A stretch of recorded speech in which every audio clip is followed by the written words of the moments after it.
All right, we want to close out this week's devotions in Malachi chapter 2, verses 1 through 16, by concentrating on verse 16, where God says, I hate divorce and him who covers his garments with violence. Hate is a very strong word, particularly for God to use, since we all know that God is love.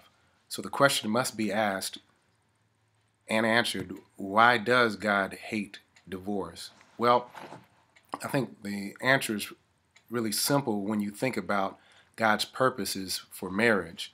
God obviously created male and female so that jointly they could properly reflect his image, and he wanted that image to be multiplied. So he put a program in place whereby those two, male and female, could become one. And that godly offspring, the natural process of man and woman coming together and building a family, I believe was God's primary method, primary plan, primary means by which he anticipated his image being multiplied throughout the earth. That's why he told Adam and Eve, be fruitful and multiply. Later on, he told Noah, after he had cleansed the earth, he said, be fruitful and multiply. Later on, even with Abraham, he told him, I'm going to make you father of many nations. So God's discipleship program had always been designed around the family being an incubator, the family being a natural place out of which godly offspring would come. So divorce messes up that program, and it tells something untrue about God, because God says to his people throughout the Old Testament and in a different way in the New Testament that he is the husband of his people. Isaiah 54, for example, says, I, your maker, am your husband. He talks about how he's married to the backslider, and even the book of Hosea is a picture of God's relentless love even toward his wayward people.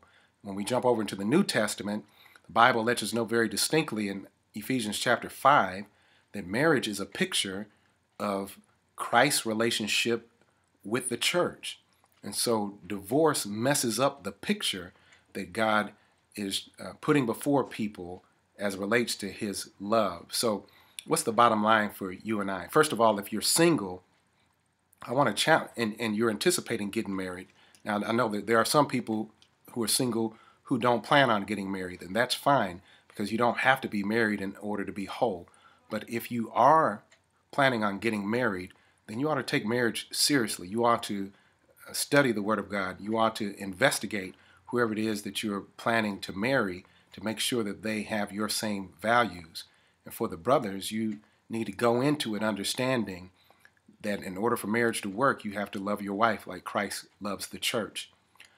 If you're married, then obviously the challenge for you and I is to make sure that we're maintaining integrity in our marriage by speaking the truth in love, by loving our spouse unconditionally, and by growing up ourselves, because most marriages fail not because of infidelity or because of money mismanagement or anything like that. It's usually because somebody hasn't grown up, or either both parties refuse to grow up.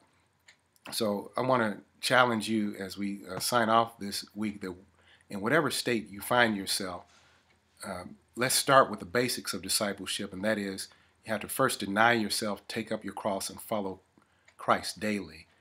That means something very specific for those who are single. It means something else for those who are married. But for all of us, it means that we're going to have to get with God's program and try to find ways in our relationships to reflect his glory and to give honor to his name.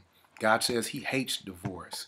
The only other time, it might be another time other than Proverbs 6, but the only other time that I can think of where the Bible talks about God hating something is in Proverbs 6, around verses 16 through 19, where in all the things, the 7 things that he hates, it boils down to dishonesty and violence.